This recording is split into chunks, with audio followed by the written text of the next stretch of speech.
Imagine call after call, your phone ringing dozens, maybe even hundreds of times a day.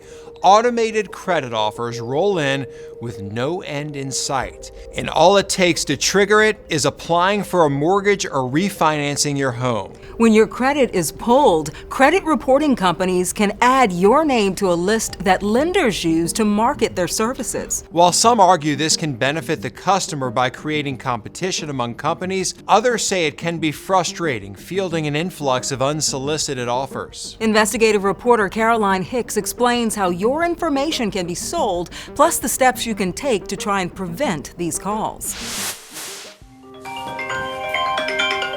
Hello? To say Amanda Gardner's cell phone has been ringing off the hook would be an understatement. In a given day, how many phone calls were you getting? Probably 200 to 300. In a day? In a day. This all happening as soon as she applied for a mortgage. She said, "Can I run your credit?" I said, "Sure, absolutely." So just for a warning, you're probably going to get a few phone calls. Within minutes, my phone started ringing, and it rang nonstop. Once your credit report gets pulled, it triggers to lenders that you're looking for new credit.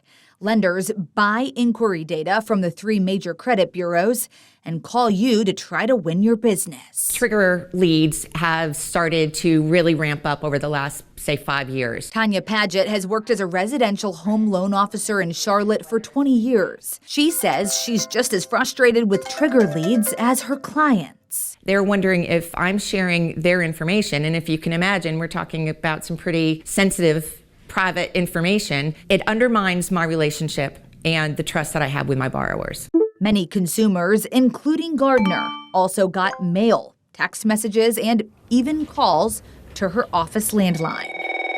And it happened more than once. Shopped around for some land, couldn't find anything, paused the process, talked to another mortgage company, ran it again. Again, hundreds and hundreds of phone calls.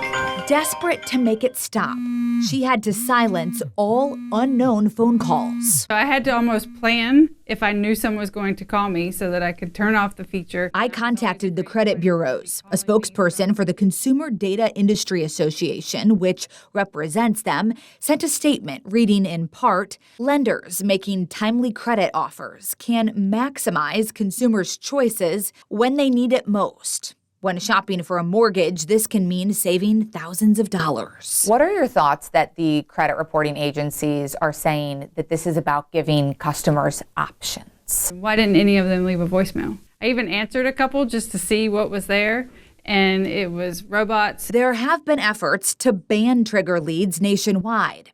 In December, the Senate passed the Home Buyers Privacy Protection Act, which would prohibit credit reporting agencies from sharing a consumer's credit report with third parties, unless certain conditions are met, like the third party receiving a consumer's explicit consent. I refer to them as ambulance chasers of the mortgage industry. Brokers like Paget hope to see these practices go away. Until that happens, Gardner is sharing her story as a warning for others. Use a different phone number. Get a separate line so that you can just, almost like a burner phone, because it's absolutely ridiculous what you have to deal with. While not foolproof, the Federal Trade Commission says there are ways to reduce unwanted offers. First, this website, optoutprescreen.com. It's operated by the major credit bureaus. They'll ask for your personal information, including Social Security number, which is only used to process your opt-out request. You can also register your number on the National Do Not Call Registry by going to donotcall.gov.